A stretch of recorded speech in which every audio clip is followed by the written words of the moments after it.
Bienvenue dans ton Yann et Frank. Aujourd'hui, plein de sujets, mais surtout un texte de José Legault.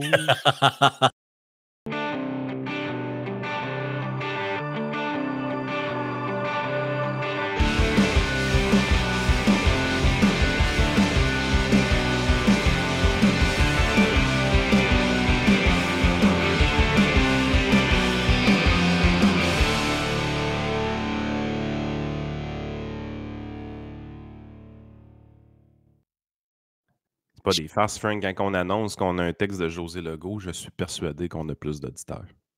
Mais elle sait-tu, tu penses que ces textes sont tellement de la merde qu'ils sont rendus bons?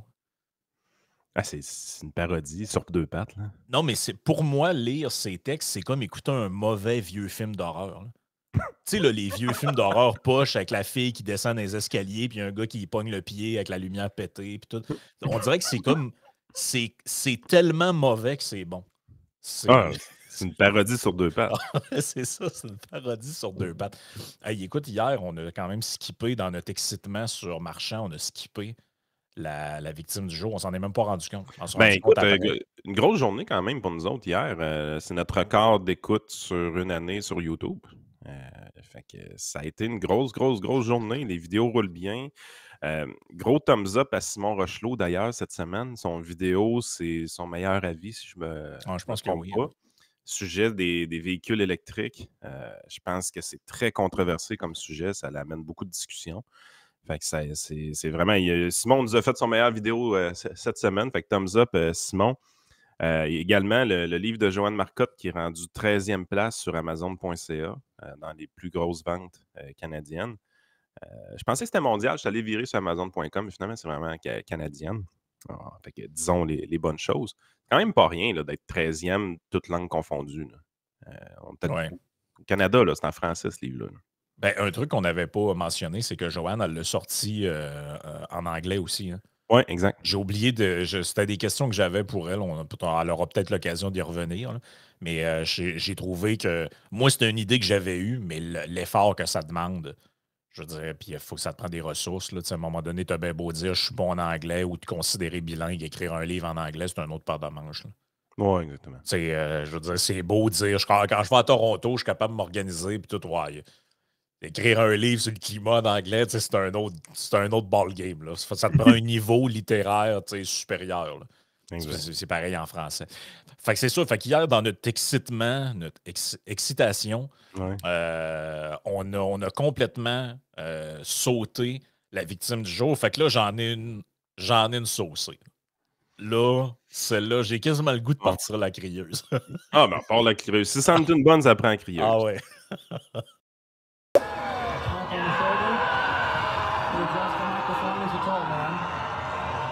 There's so much potential for beauty and for devastation. Écoute, je pense que c'est un auditeur qui l'a envoyé, celle-là. J'ai failli mourir en lisant le Les texte. gens avaient raison. La crieuse est plus jouissive quand on la passe moins souvent.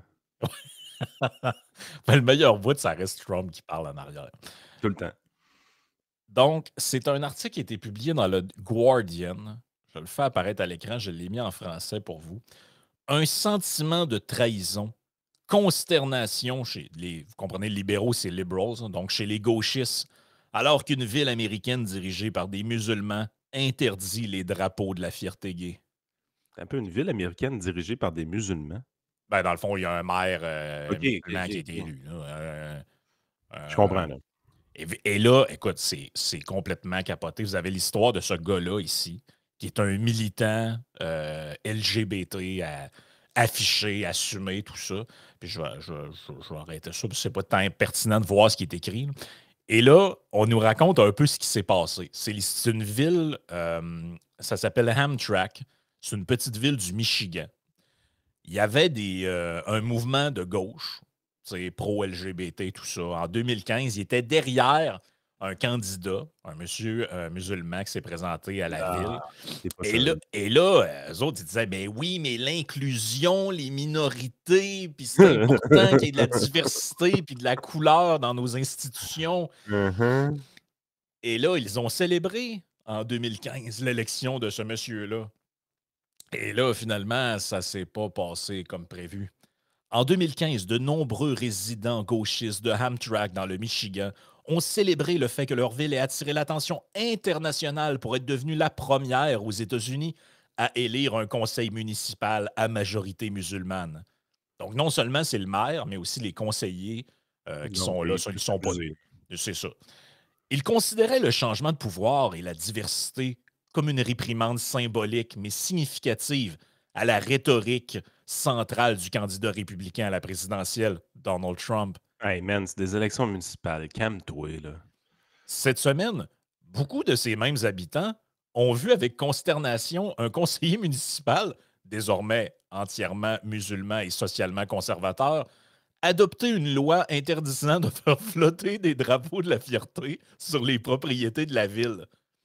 Comme beaucoup d'autres employés à travers le pays, elles étaient destinées à célébrer la communauté LGBTQ+. Les résidents musulmans remplis à l'hôtel de ville ont éclaté de joie après le vote unanime du conseil. Et sur les pages de réseaux sociaux de Amtrak, les railleries ont été incessantes. On a même accolé le hashtag Fagless City. Écoute, t'aurais dû me le dire qu'il fallait que j'aille me faire un petit plat de popcorn le matin, là. Mon doux Seigneur que Hey, c'est tu sais, bon. le gif là, de Michael Jackson qui mange du popcorn dans le cinéma. Là. Je lisais cet article-là, puis j'étais comme, je vais probablement du popcorn, moi aussi, c'est juste malade. Dans un monologue tendu avant le vote, le conseiller Mohamed Hassan a crié sa justification aux partisans LGBTQ+. Je travaille pour le peuple et c'est ce que la majorité des gens aiment. Fait que finalement, les élections, ça monte à la tête de tout le monde, hein. Des blancs, des musulmans, des femmes, des hommes. Ça lui monte tout à la tête. Hey, mais c'est magique, cet article-là. La gang de gauchistes, puis là, on voit des images, tu as des filles avec des coupes sécateurs, We stand together, we support our Muslim neighborhood. Tu sais, ça, c'était des images en 2015. Là. Parce qu'eux autres, dans leur tête, ils se battaient contre les méchants républicains islamophobes et fascistes qui voulaient empêcher la diversité culturelle de rayonner dans le monde municipal. Tu vois le genre? Oh Et oui. finalement, ça s'est un petit peu retourné contre eux autres. Ah, c'est du Queer for Palestine, mais avant. On est dans le même genre d'affaires. C'est tout simplement capoté. Là. Je ne sais pas si nous sommes vraiment si différents des autres villes à bien des égards, a déclaré un des militants. Cependant, la race et la religion ajoutent des dimensions encore plus délicates au problème de Hamtramck. L'islamophobie existe ici et certains musulmans disent avoir vu du sectarisme dans les enquêtes locales sur la fraude électorale, dans le fait que des partisans LGBTQ ne respectent pas leur religion. Fait que là, les, les arcs-en-ciel les accusent d'avoir fraudé le conseil de ville. Eux autres, ils veulent plus de drapeau. Les musulmans d'un bord, ouais, c'est Fagless City. Puis de l'autre C'est ça bord, qui le. est drôle là-dedans. La solution Calisse. est tellement simple. Laissez les gens libres de faire ce qu'ils veulent. Donc, les gauchistes, arrêtez de vouloir imposer votre agenda à tout le monde. Les musulmans, arrêtez de vouloir penser que votre vision de la vie, c'est celle qui doit être appliquée à tout le monde. Tu sais, des lois pour bannir des drapeaux, sacrément. C'est aussi cave que le gars qui veut mettre son drapeau partout. Ben Tu sais, ouais, puis maintenant aussi, check tes alliés. Là. puis êtes-vous encore responsable des trottoirs, des parcs puis des dépotoirs, vous autres là? Occupez-vous donc de ça. OK? Vous n'êtes même pas capable de faire ce bout-là comme du monde. Sacrez-nous à paix avec le reste. Là. Lâchez le drapeau. Là. Mais tu sais, Moins de drapeaux, plus de poubelles. mettons, si on ramène ça dans notre cadre québécois, là, avant de passer à un autre sujet. Notre cadre québécois, là, on sait, là, il y a des nationalistes très vocaux, puis tout ça, qui sont, on veut un pays, tout ça. Si dans le cadre d'une cause, tu t'allies avec eux autres, là, est-ce que tu peux être surpris que maintenant, la première cause va ressortir? Moi, je pense que non. C'est comme, je sais pas, là. C'est comme le gars qui dit ouais, mais j'ai un point en commun avec le monde de la Société Saint-Jean-Baptiste. Finalement, on marche ensemble. Chris, hey, je me suis aperçu qu'ils disent des drôles d'affaires, eux autres, sur. Je sais pas. Ouais, ben, je sais pas. Chris, vous auriez pu, tu sais, je sais pas, vous êtes là en train de faire l'apologie d'un système de croyance qui pense que vous êtes une abomination de la nature. Qu'est-ce que vous voulez que je vous dise? Vous auriez pu y penser avant. Là. C'est... Les gens ont beaucoup de difficultés avec le laisser-faire. Laissez aller ces niaiseries-là. S'il y a des musulmans qui se font élire parce que ça a donné qu'ils représentaient bien leur quartier, c'est parfait. Mais, écoute, c'est donc bien insignifiant. C'est un conseil municipal, sacrément. Des poubelles, des trottoirs, des routes, des nids de poules. Keep it simple, là. Lâchez les drapeaux.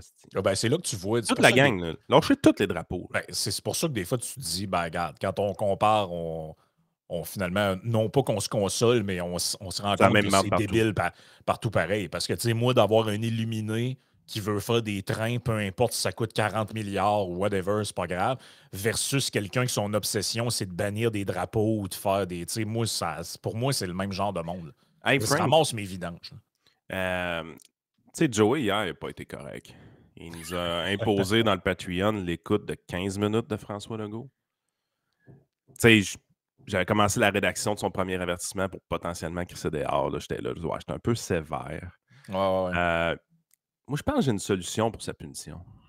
OK. Il y a une conférence à Québec d'Emmanuel Latraverse, Elsie Lefebvre, puis Phil Léger. Et c'est bol. Puis on charge 40$ pour aller à cette conférence-là. Qu'est-ce que tu me donnes 40, j'y vais même pas. Imagine-toi, c'est une charge. Ben, moi, je suis prêt à le payer, par exemple, pour envoyer Joey couvrir l'événement. Ça doit être bon, c'est incroyable, cette conférence-là. Ah non, mais Chris, il nous a fait chier 15 minutes avec François Legault hier. Chris, c'est quoi t'en penses? Ça serait une bonne idée, moi, je pense. C'est quoi le sujet de la conférence? C'est comment mettre le maire en valeur en 12 articles?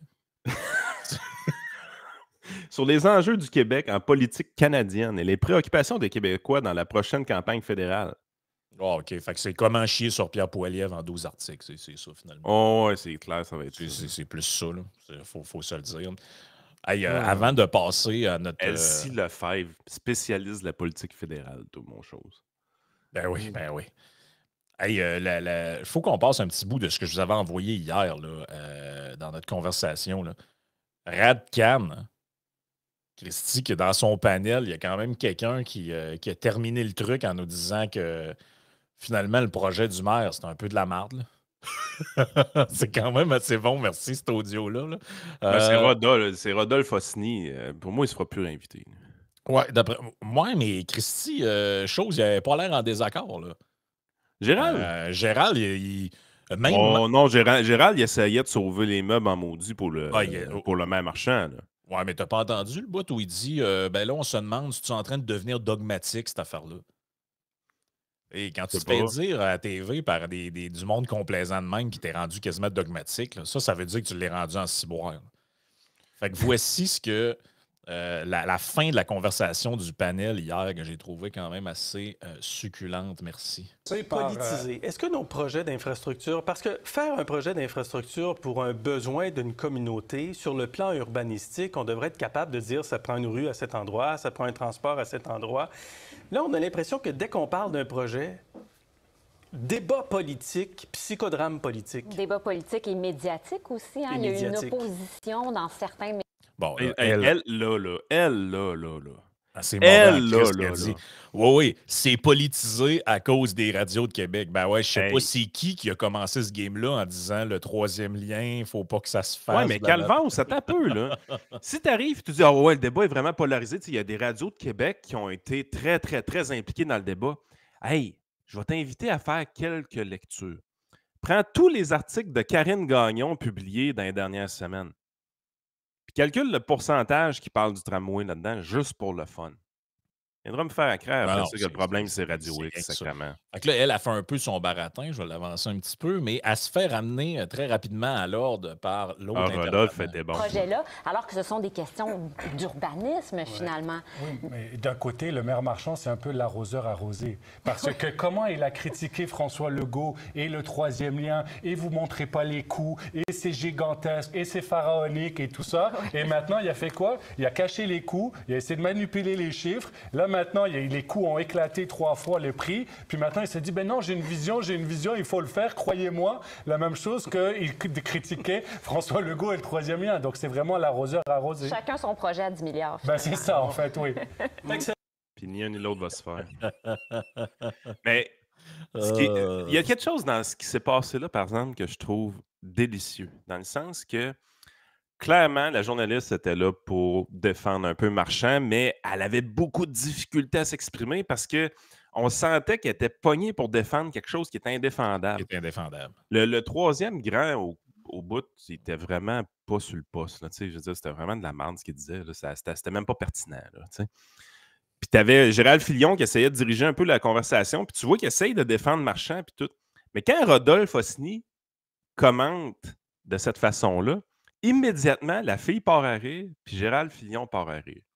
Moi, ce que ça me dit, là, c'est qu'intérieurement, ils sont au courant que c'est ridicule ce qui s'est passé hier. Eh oui.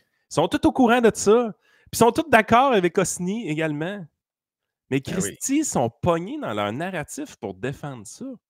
Ils sont prisonniers du narratif parce qu'ils ont trop été impliqués émotivement dans le projet.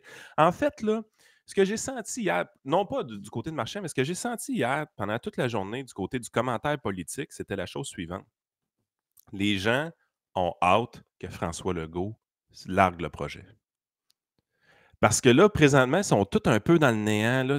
Je peux-tu bitcher le projet? J'ai le goût de bitcher le projet. Je trouve que ça n'a pas d'allure ce qui s'est passé. J'ai le goût de bitcher le projet. J'ai le goût de sortir de mon...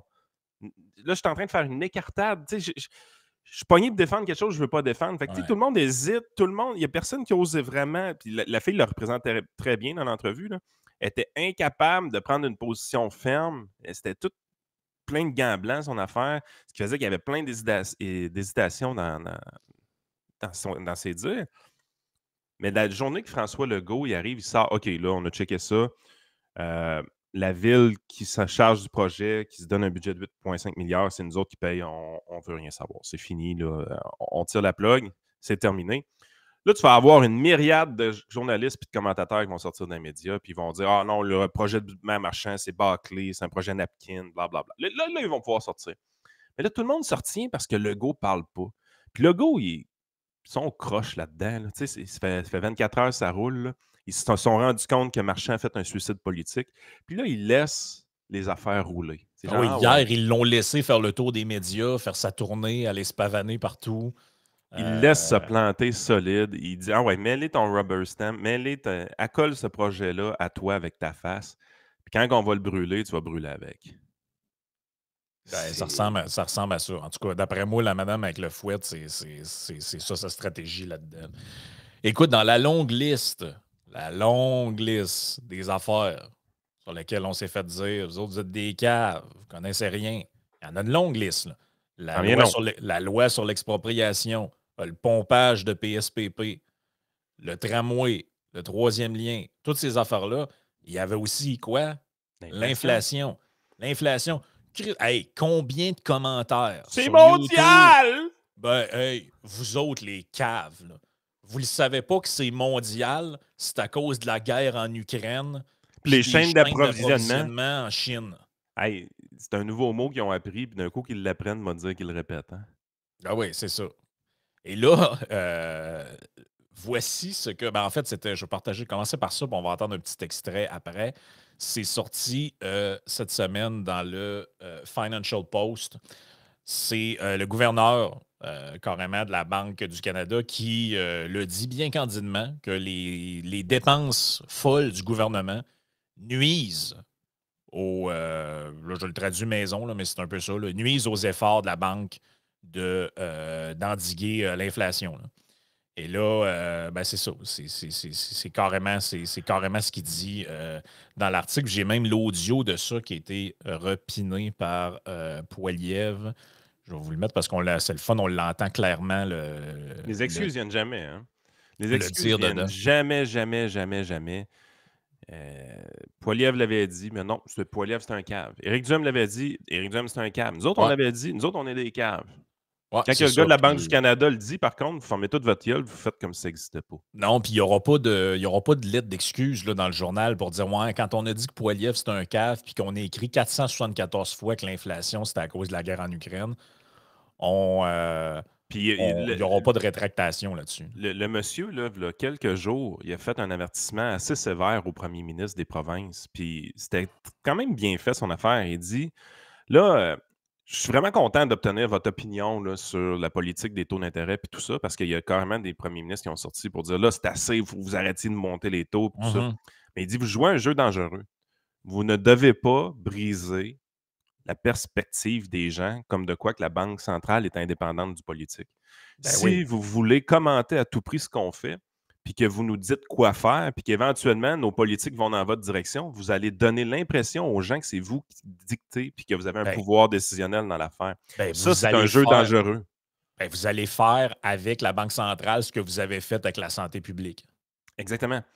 Fait que cette sortie-là, moi, je l'ai trouvée bonne parce Ah oui, c'est très que bon. c'est cette perception-là de la Banque centrale qui doit être indépendante est importante. Ben oui. On le sait qu'ils ne sont pas tant que ça. On le sait qu'ils peuvent, ils sont très dépendants du politique. En fait, aux États-Unis, ça a été plus que clair. Quand vous voyez Jerome Powell, le discours qu'il a avant la confirmation dans son poste sous l'ère Biden, puis le discours qu'il a tout de suite après, c'est complètement différent. C'est complètement différent. On sentait que Powell ne voulait pas frustrer l'administration américaine. Donc, ils sont indépendants, mais jusqu'à un certain point. Oui, c'est ça. Fait que son commentaire, il était bon. Puis de ce côté-là, Pierre Poilievre, il avait erré un petit peu. Hein. Tu sais, quand il a dit éventuellement, il va y avoir l'inflation, la Banque centrale n'en a trop fait, il faudrait le sacrer dehors. Tous les journalistes se sont levés pour dire ça n'a pas de bon sens de vouloir attaquer une institution indépendante comme ça. Pierre Poilievre est irresponsable. Il y a un fond dans cet argument-là qui est vrai. Par contre, quand tous les premiers ministres provinciaux sortent pour dire à la Banque centrale d'arrêter d'augmenter les taux d'intérêt, là, ben sacrément, je veux vous voir dans les médias dire la même affaire aussi. Ben oui, c'est ça l'affaire, c'est que je pense qu'en faisant ça, il les a forcés à se commettre. Parce que là, un coup que tu dis ça une fois, tu peux plus. Là. Ben, tu peux. Ils font pareil parce que Chris, ils font jamais rien noter, puis ils sont pas bons. Là. Mais voici ce qu'il y avait à dire. And, in that regard, it would be helpful if governments considered the inflationary impact of their spending decisions when they're making their spending plans. It's going to be easier to get inflation down if monetary and fiscal policy are rowing in the same direction. Et c'est assez clair, merci. Là. Mais qu'est-ce qui s'est fait dire? Franchement, là, Pierre Poilievre qui parle de la juste inflation. Là. Faut-tu être cave de dire ça? C'est-tu de la démagogie? Pareil. Qu'est-ce qu'il vient de dire? Je le traduis parce qu'il y a des gens qui soit ils entendent mal ou l'anglais c'est plus difficile. Il vient de dire, ce serait le fun que les gouvernements prennent en compte dans le dossier de l'inflation leurs dépenses. Et ce serait idéal que la politique monétaire et les plans de dépenses des gouvernements, les budgets, soient alignés sur les mêmes objectifs. C'est pas Ça, c'est connu des politiciens. On ne peut pas faire l'inverse de ce que la Banque du Canada fait et verser de nouveaux chèques aux citoyens. Une mesure qui serait susceptible d'augmenter encore davantage l'inflation. Éric Girard, ministre des Finances. Il faut la rappeler, celle-là. Hein? Ils savent. Allez pas faire semblant que les politiciens ne le savent pas. Girard s'est échappé. Il a dit qu'il savait que la mesure de chèque était inflationniste. Ils sont au courant, les sacraments. Ils sont au courant que ce qu'ils font, c'est inflationniste. Bon, peut-être pas Freeland, le taux fraise en sacrifice, là. Mais ils sont au courant, là. Fait que, tu sais, à un moment donné, là, quand Pierre Poilievre attaquait Justin là-dessus, il avait raison. Puis définitivement, ce qui est frustrant pour les gens de la Banque du Canada, puis je comprends leur frustration d'un certain sens, sont vus comme les méchants dans cette histoire-là parce qu'ils doivent augmenter les taux d'intérêt pour que les gens arrêtent d'emprunter, pour baisser la masse monétaire. Mais quand ils arrivent et qu'ils disent, écoute, si on remet toutes les deux dans la même direction, ce qui est sous-entendu, c'est que peut-être que les taux d'intérêt ne seraient pas à 5 présentement, ils seraient peut-être à 4. Si le gouvernement avait arrêté de dépenser comme des astis d'innocents. On écoute ça, un succès souvenir de 2021.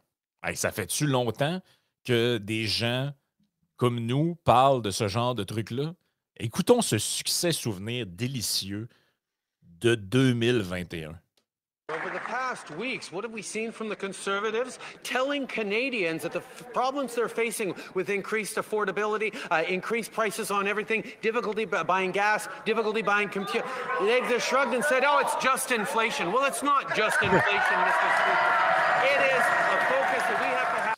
The minister's response was just incredible. He said, even after house prices increased by a third, he didn't think about monetary policy. Even after gas prices hit $1.60 in some places, he didn't think about monetary policy. Even as CPI hit a 2-decade high, he didn't think much about monetary policy because he only thinks about himself. Won't he admit that what it took for him to start thinking about inflation is when we put his name in the word? The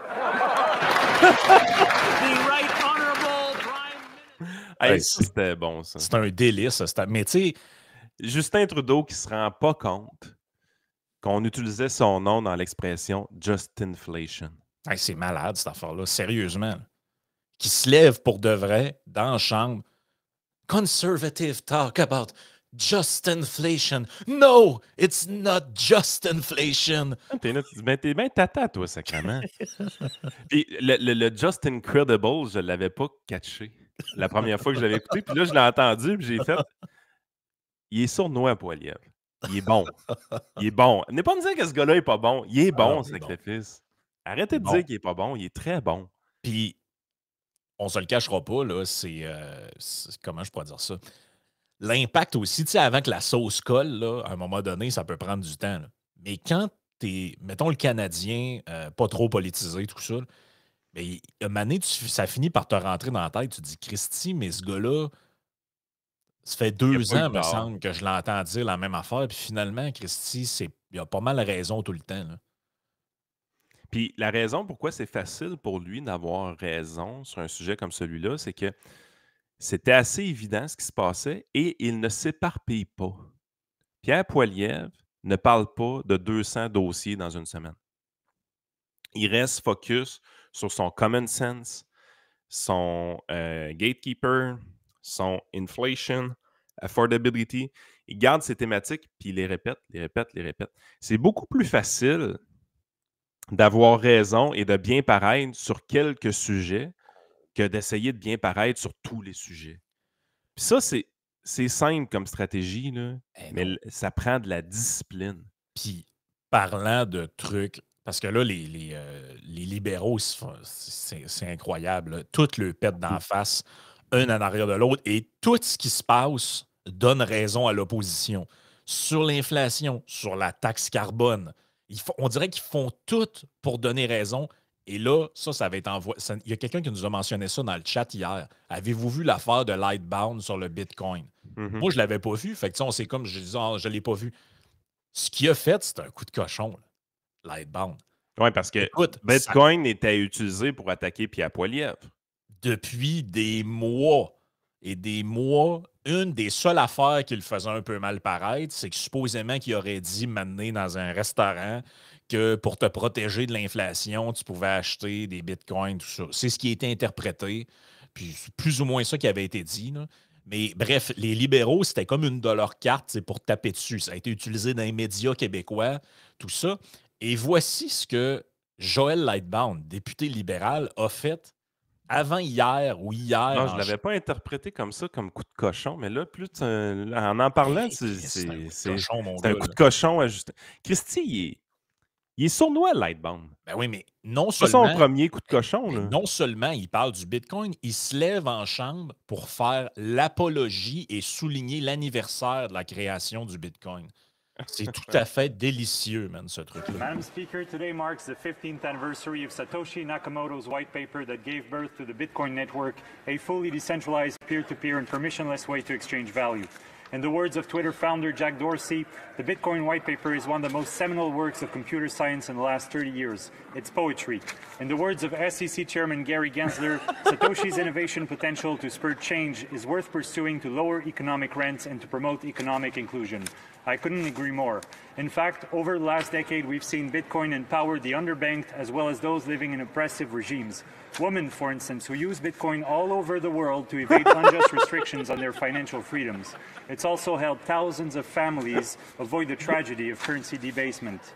Now, in full disclosure, Madam Speaker, while I do own Bitcoin, I'm not advocating for anyone to buy it, but for everyone to study it, progressives in particular, because after all, Bitcoin was born in the midst of the great financial crisis as an alternative to big banks' greed and the system that never failed to bail them out. It stands for a truly progressive ideal. So today, Madam Speaker, let me thank Satoshi Nakamoto, whoever that may be, and wish a happy 15th anniversary to Bitcoin's white paper. Thank you, Madam Speaker. L'autre libéral qui se lève à côté et qui applaudit. Il ne catch pas tout ce qui est se passer là. L'autre, là, Freeland, là, elle est assise en on la voit pas, mais il faudrait avoir un close-up sur elle quand lui se lève pour parler.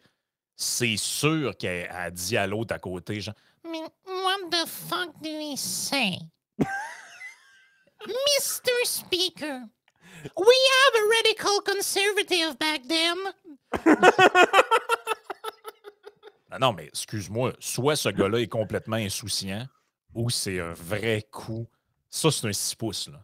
Ah, ouais, mais c'est pas la première fois qu'il en donne un 6 pouces, Joël. Non, mais si vous pensez que l'achat ça, c'est un 6 pouces, là. Ça fait presque 1 an que son gouvernement, son seul argument contre Poilievre, c'est de ramener l'histoire de la crypto et du Bitcoin. À chaque période de questions que j'écoute, ça revient.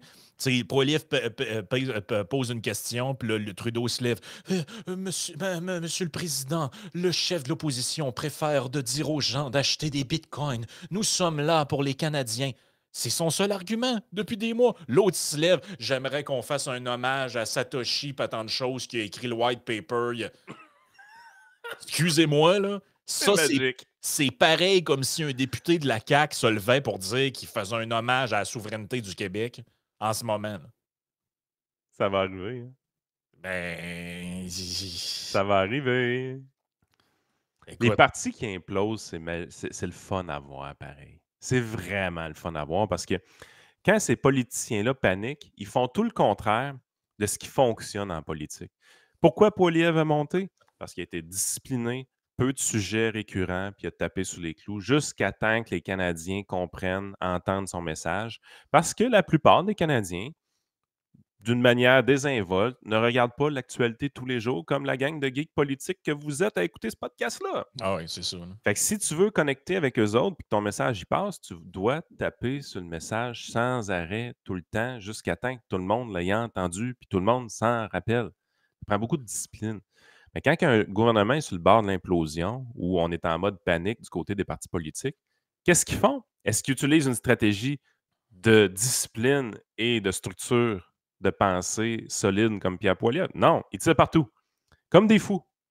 Puis ils se tirent dans le pied, ils tirent dans la chaloupe, ils tirent sur le voisin à côté. C'est tellement agréable à voir. Là. Moi, c'est pour ça, tout le monde sont là, une élection. Plus ça va, plus je me dis, sais-tu que... 1 année ou 2 sans élection, ça peut être le fun aussi. Ben, de toute façon, honnêtement, Poilievre, il est quasiment déjà premier ministre. Si Trudeau est tout en train de reculer sur toutes les affaires, c'est lui qui drive l'agenda de A à Z. Là. Et l'annulation de la taxe carbone, toutes les patentes, là, sont en panique bien raide. Ils veulent caper les seuils d'immigration parce que là, ils ne savent plus quoi faire avec le logement. C'est complètement capoté ce qu'ils font. Là. Écoute, ça nous amènerait à... Mais on est quand même déjà rendu à 30 minutes passées. Est-ce qu'on passe à la partie Patreon pour la psychanalyse de François Legault, faite par José Mailloux-Legault? On est obligé de le faire là parce que je l'ai annoncé quand même au début. Là. On ne fera pas le coup de cochon de le mettre dans le Patreon. OK, allons-y. Bon, on va essayer de faire ça quand même rapide. Je l'ai ici. Allons-y. Le texte du jour de José Legault. Pour la CAQ et François Legault, le réveil est brutal. Depuis sa défaite à la partielle du 2 octobre, on dirait que la CAQ souffre d'un trouble de stress post-Jean Talon. Oh, elle a dû passer à ça longtemps, cette expression. Oh, c'est sûr que oui. À 35 % chez les francophones, la CAQ demeure au premier rang. Mais à 31 %, le PQ le talonne de plus que jamais. Pour M. Legault, dont la création de la CAQ visait à marginaliser le PQ, son ancien parti, par une offre non souverainiste, le réveil est d'autant plus pénible. Tout aussi inquiétante est la chute marquée du taux de satisfaction envers son gouvernement. En quelques mois, il est passé de 53 à 40 %. La cerise sur le gâteau est encore plus spectaculaire.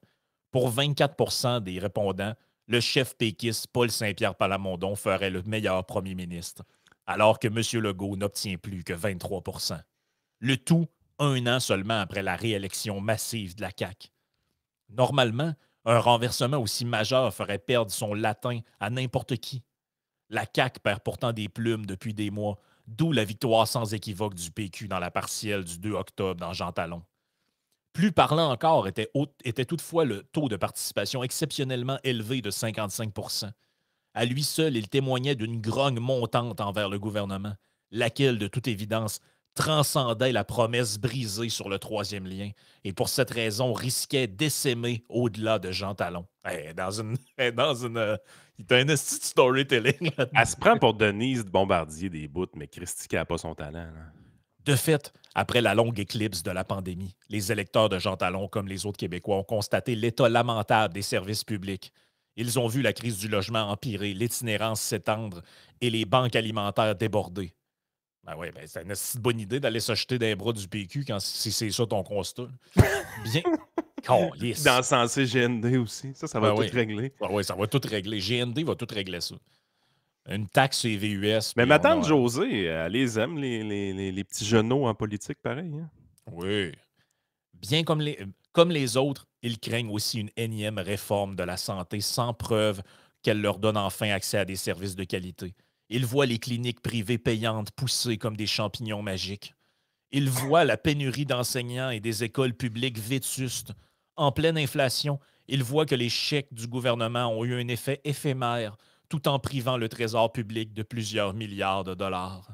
José, c'est le modèle que tu as défendu toute ta vie, ça, sacrément. Niaises-tu, là? Elle s'en rend-tu compte que c'est ça qu'elle a défendu toute sa carrière? Ben oui, c'est une péquiste, madame-là. Voyons, ouais. Tu niaises-tu, là? Quand la liste des services publics accessibles et fonctionnels est nettement plus courte que celle des services qui ne le sont pas et que de plus en plus de gens tirent le diable par la queue, la déception gagne du terrain. Mais comment ils font, Frank, pour défendre ce modèle québécois-là depuis des lunes? Depuis des lunes qu'ils le défendent.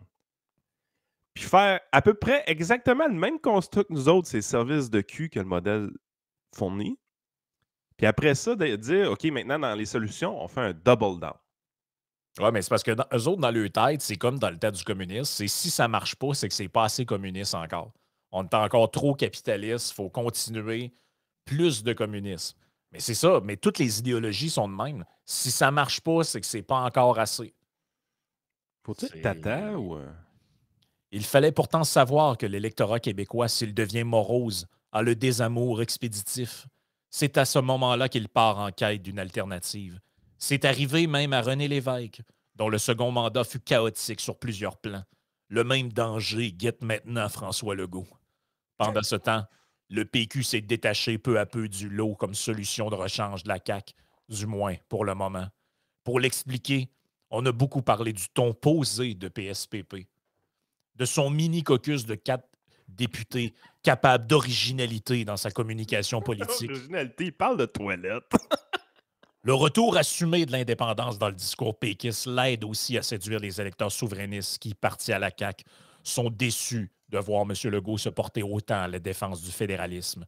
Cela dit, la bonne nouvelle pour François Legault est qu'il détient le pouvoir pour un autre 3 ans. Ce n'est pas un détail. Bravo, Sherlock. S'il réussit à redresser le paquebot troué des services publics et à s'éloigner d'un nationalisme conservateur qui ne fait rien pour... Attends un peu. Qu'est-ce qu'elle a dit là, elle, là? Un nationalisme conservateur. Pour renforcer les pouvoirs du Québec ou renforcer le français, ses appuis pourraient remonter. La mauvaise nouvelle est que s'il échoue, le désamour déjà palpable d'une partie de son électorat risque de s'installer à demeure. La balle, comme on dit, est dans la cour du premier ministre.